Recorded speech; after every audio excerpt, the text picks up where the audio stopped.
اعوذ باللہ من الشیطان الرجیم، بسم اللہ الرحمن الرحیم۔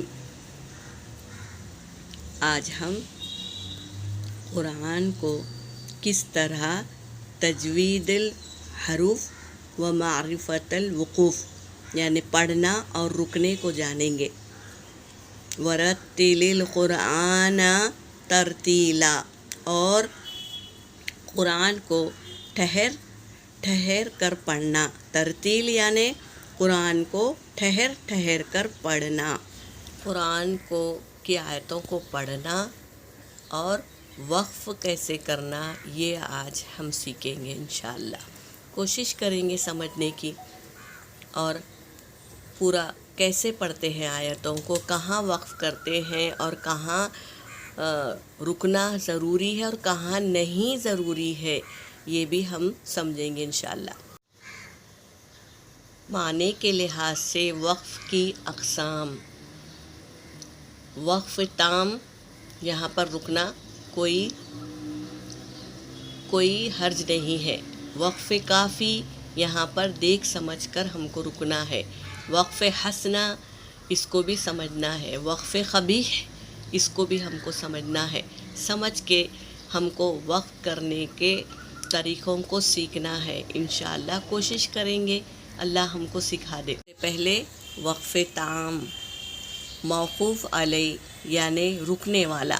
موقوف علیہ کا اگر ما بعد سے کوئی لفظی یا معنوی تعلق نہ ہو تو اسے وقف تام کہتے ہیں۔ جیسے ہم اس آیت کو پڑھیں گے، اولئک علی ھدی من ربہم وَأُولَئِكَ هُمُ الْمُفْلِحُونَ۔ اس کا ترجمہ کیا ہے؟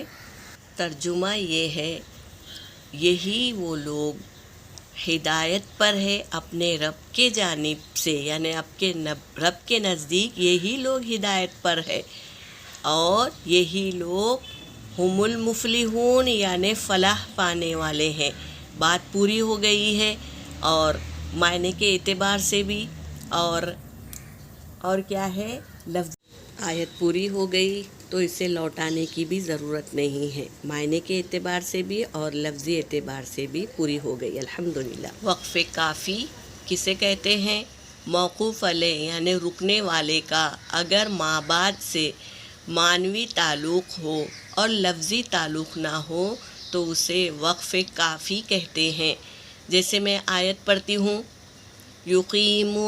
یقیمون الصلاۃ ومما رزقناہم ينفقون۔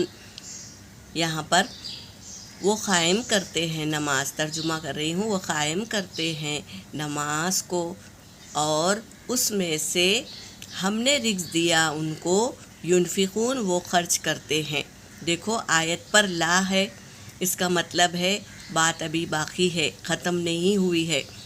اب آگے کی آیت پڑھتی ہوں، والذین یؤمنون بما انزل الیک۔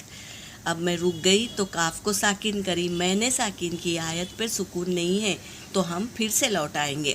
والذین یؤمنون بما انزل الیک وما انزل من قبلک۔ جیم آ گیا ہے، وقف جازم، تو کاف کو ساکن کریں گے، پھر پڑھیں گے وَبِالْآخِرَةِ هُمْ يُوقِنُونَ۔ اس طرح آیتوں کو ہم سمجھ کے پڑھیں گے انشاءاللہ۔ یعنی اللہ جو بات کہنا چاہتے ہیں وہ بات اب پوری ہوئی۔ کیا ہے اس میں؟ یقیمون الصلاۃ ومما رزقناہم ينفقون۔ دیکھو اوپر لا ہے آیت کے اوپر، تو اس کا مطلب ہے آگے اور بات چل رہی ہے۔ پھر آگے کی آیت کو ہم پڑھیں گے۔ اس طرح اللہ کے احکاموں کو پورے کے پورے طریقے سے آیتوں کے ذریعے پڑھیں گے انشاءاللہ۔ اب ہم وقف حسنہ کے بارے میں جانیں گے۔ موقوف علیہ یعنی رکنے والے کا اگر ما بعد سے تعلق لفظی اور معنوی دونوں ہوں اور وقف کرنے سے معنی اور معنی مراد الہی کے خلاف نہ ہو تو اسے وقف حسنہ کہتے ہیں۔ جیسے کہ ہم آیت کو پڑھیں گے، پھر آیت کے مطابق ہم اس کو وقف کریں گے۔ مثال کے طور پر کہ ہم سمجھیں گے الحمدللہ، تو اس کا مطلب ہوا تمام تعریفیں اللہ کے لیے۔ تو بات پوری نہیں ہوئی اور ہمیں یہاں پر کھانسی آ گئی یا ہمیں کوئی عذر آ گیا جس کی وجہ سے ہم رک گئے، تو ہم آگے سے نہیں پڑھنا ہے بلکہ پوری آیت کو پڑھنا ہے۔ الحمدللہ رب العالمین، اس طرح۔ اب دیکھو اس کے معنی کیا ہے؟ تمام تعریفیں اس اللہ کے لیے ہے جو رب ہے عالمین کا۔ تو اس اللہ کی ہم تعریف بیان کر رہے ہیں جو رب ہے عالمین کا۔ اب بات پوری ہو گئی۔ اب وقف قبیح کے بارے میں جانیں گے۔ موقوف علیہ یعنی رکنے والا کا اگر ما بعد سے تعلق لفظی و معنوی دونوں ہوں اور وقف کرنے معنی مراد الہی کے خلاف ہو تو ایسے وقف کو وقف قبیح کہتے ہیں۔ وقف قبیح جیسے کہ مثال بتا رہی ہوں، آیت پہ کیسے ہم رکیں گے، کہاں رکیں گے۔ یا ایہا الذین آمنوا لا تقربوا الصلاۃ۔ اگر ہم صلاح پہ رک گئے تو اس کا مطلب یہ ہوا، معنی کے حساب سے دیکھیں گے، اے وہ لوگوں جو آمنو ایمان لائے ہو، لا تقربوا الصلاۃ تو تم نماز کی طرف مت جانا۔ اب یہاں رک گئے تو مطلب یہ ہو گیا نہیں، ہم کو یہاں نہیں رکنا ہے بلکہ ہم یہاں رکیں گے۔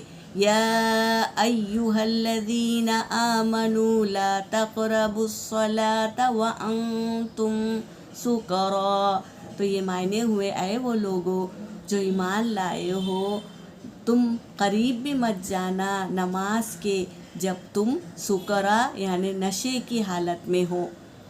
تو یہ بات کو ہم یہاں پر وقف کریں گے ورنہ معنی مراد الہی کے خلاف ہو جائیں گے، تو ہم کو یہ سیکھنا ہے۔ پھر ہم بولیں گے سکرا حتی تعلموا ما تقولون، پھر سے پڑھیں گے، نون کو ساکن کی اس لیے پھر سے پڑھیں گے ما تقولون ولا جنوبا الا عابری سبیل۔ اس طرح ہم سمجھیں گے بہنوں کہاں ہم کو رکنا ہے، کہاں پر ہم ساکن کر رہے ہیں تو ہم کو آگے سے چلنا ہے، یہ سب ہم کو سیکھنا ہے۔ امید کرتی ہوں آپ لوگ کو تھوڑا بہت کچھ سمجھ میں آیا ہوگا۔ اللہ سمجھانے والا ہے، میرا کام تو صرف بلاغ پہنچانا ہے۔ کہاں کہاں سے کوشش کر کے آپ لوگ کو سمجھانے کی کوشش کرتی ہوں، کس طرح ہم وقف کریں، کس طرح ہم مخرج نکالیں، کس طرح ہم آیتوں کو پڑھیں۔ تو یہ میری کوشش ہے، اللہ میرے کوشش سے اللہ تم لوگوں کو سکھا دے اور اللہ تم سب کو قرآن پاک صحیح وقف کرنا سکھا دے، آمین۔ ہدایت کا دینے والا اللہ ہے، اللہ ہمیں ضرور سکھائے گا۔ ہماری کوشش ہمیشہ چالو رہے گی تو اللہ ہمیں ضرور ایک دن کامیاب کریں گے انشاءاللہ۔ وآخر دعوانا ان الحمدللہ رب العالمین۔